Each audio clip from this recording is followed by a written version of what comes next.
Autumn always made the mountains look honest, if that's what Daniel used to say. The trees didn't hide behind summer's thick green leaves anymore. In fall, everything stood exposed, branches bare, colors burning red and gold, the forest showing its bones. It felt cleaner, truer. That was why the four of them chose October. Daniel Harper, the planner, Mason Reed, the joker, Ethan Cole, the quiet one, and Lily Carter, the one who noticed details everyone else missed. They had been friends since college, bound together by late-night talks, cheap coffee, and a shared love of the outdoors. When adult life began pulling them in different directions, the annual hiking trip became their promise to stop time, even briefly. This year, they chose Black Hollow Trail that it wasn't famous. That was the appeal. A long, winding path through dense forest, cutting across ridgelines and disappearing into valleys that didn't show up clearly on maps. Online forums mentioned it only in passing. A few hikers praised its beauty. Others warned it felt wrong. Daniel ignored those comments. People say that about any trail that isn't a tourist trap, he said while loading gear into the trunk. It's just nature doing what it does. Lily wasn't so sure. She stood apart from the others at the trailhead, staring at the wooden sign half swallowed by moss, Black Hollow. 14 ls below it. Someone had carved a sentence into the wood long ago. Time had worn the words thin, but Lily could still read them. Some paths don't want you. You good? Ethan asked. Lily nodded, though unease crawled under her skin. The forest was quiet in a way that felt deliberate, as if it were listening. Into the trees, the first few miles were perfect. Leaves crunched beneath their boots. Sunlight filtered through orange and yellow canopies, painting the trail in warmth. Mason cracked jokes, exaggerating every sound as a sign of lurking danger. If I disappear, he said, tell my story on a podcast. Daniel laughed. Relax. Worst thing out here is a twisted ankle. Ethan walked behind them, eyes scanning the woods. He didn't talk much, but when he did, people listened. Does anyone else feel like we're being funneled? He asked quietly. Funneled how? Lily asked. He gestured around. Trails narrowing. Trees are growing closer together. Daniel checked the map. That's normal. Switchbacks ahead. Still, Lily noticed something strange. There were no animal sounds that no birds. No squirrels. Not even insects. Just the sound of their footsteps. They continued deeper, and the air began to change. Cooler. Thicker. The smell of damp earth replaced the crisp scent of leaves by midday. The trail marker posts became harder to find. That's weird, Mason said. I thought this was maintained. Daniel frowned. It is. At least it was. They reached a fork in the path, one trail narrow and overgrown, the other wider but sloping sharply downward. The map showed only one route. This shouldn't be here, Lily said. Daniel hesitated. Maps aren't perfect, he finally said. We'll take the wider path. The moment they stepped onto it, Lily felt something tighten in her chest. Behind them, the forest seemed to shift. When she looked back, the fork was gone. The first sign, they stopped for lunch near a stream that barely moved, its water dark and reflective like glass. Mason skipped a rock. It didn't skip, it sank. Okay, that's rude, he muttered. Ethan crouched by the water. This stream isn't on the map either. Daniel forced a smile. A lot isn't on the map. Lily wandered a few steps away and froze. There was a boot print in the mud. Not theirs. It was old, edges softened by time, but unmistakably human. She called the others over. Hikers passed through, Daniel said quickly, but his voice lacked conviction.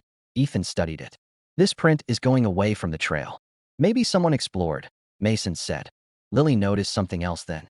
Next to the print, etched into a rock, was a symbol, a rough spiral, scratched deep enough to leave white scars in the stone. Her stomach turned. She had seen that symbol before in the comments of an old forum thread she read while researching the trail. A single post stood out, buried among others. If you see the spiral, turn back. The forest marks what it keeps, she hadn't told the others. It had sounded like superstition. Now, standing in front of it, it didn't feel fictional. We should head back, she said. Daniel shook his head. We're already behind schedule. Camp is only 5 miles ahead. The forest seemed to darken at his words. Camp that shouldn't exist. They reached the campsite just before dusk, or what Daniel insisted was the campsite. There were no signs. No fire ring. No clearings marked on the map. Just a wide circle of flattened leaves, as if something massive had rested there for a long time. I don't like this, Mason said quietly. The shadows stretched unnaturally long as the sun dipped behind the trees. The temperature dropped fast. They set up tents in silence. That night, the forest came alive, but not in the way forests usually do. There were no crickets, no owls. Instead, there was movement, Soft footsteps circling the camp, slow. Careful, tell me you hear that. Mason whispered. Daniel sat up, gripping his flashlight. Probably deer. The footsteps stopped. Then came something worse, that a sound like someone breathing. Too close, too slow. Lily clutched her sleeping bag, heart hammering. Daniel, she whispered. That's not an animal.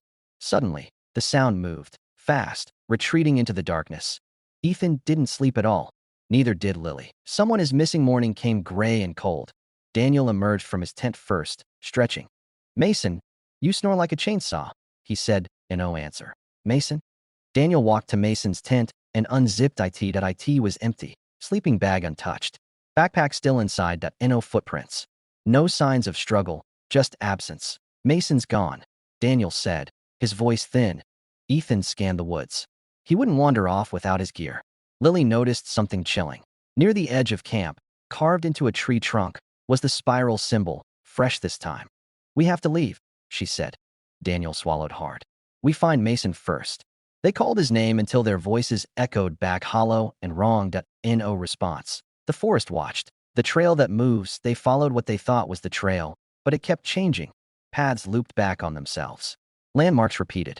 A fallen log they passed earlier appeared again hours later, untouched. This isn't possible, Ethan said. We're walking in circles. Daniel checked the compass. It spun wildly. Lily stopped suddenly. What if the trail doesn't want us to leave? The words hung heavy. Then they heard it. Mason's voice, faint, strained. Guys? Daniel ran toward the sound. They found Mason's backpack hanging from a tree branch, sliced open, supplies scattered below. Mason? Daniel shouted. From deeper in the woods came a whisper. Not quite Mason's voice. Daniel. Ethan grabbed his arm. That's not him. The whisper repeated, closer now.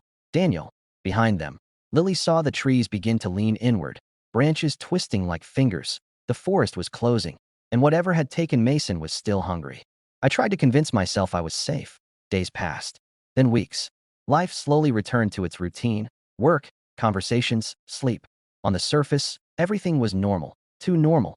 People told me I looked well-rested, like I had finally gotten away from something heavy. They said my eyes looked calmer. That should have comforted me. Instead, it terrified me, because I didn't feel calmer. I felt edited.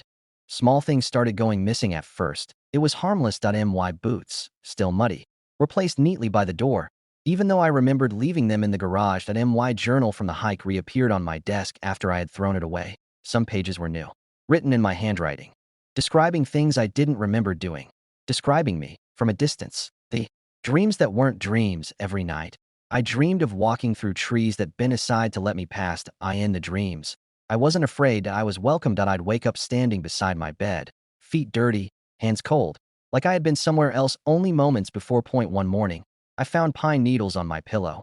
The voice test. I finally tested something I'd been avoiding. I recorded my voice on my phone, reading an old message I remembered writing years ago. Then I played it back. The words were correct. The voice was wrong. Too smooth. Too certain.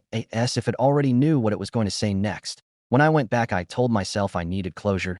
That's the lie people tell themselves when something unfinished is calling them. I drove back to Green Hollow at dawn. The ranger station was abandoned now. Windows boarded, sign faded. A single notice hung crookedly on the door. Trail closed. PRNENTLY. I stepped past it. The forest felt familiar. Not like a place I remembered, like a place that remembered me. The clearing. I found it again. The first campsite. In the center stood someone with their back to me. My height. My build. Wearing my old jacket. They turned slowly. Their face was almost perfect. Almost. The eyes were too still. Like trees reflected in water. They smiled. Not with relief, but with recognition. You made it out, they said. No, I replied. You did. The truth at last. The forest never chased me. It studied me. It needed one of us to leave, to spread, to speak, to walk roads and cities, and one of us to stay. I understood then why I couldn't remember parts of the hike, why people said they saw me come out early, why my reflection felt delayed. The choice had already been made. The final realization, I don't know if I'm the original.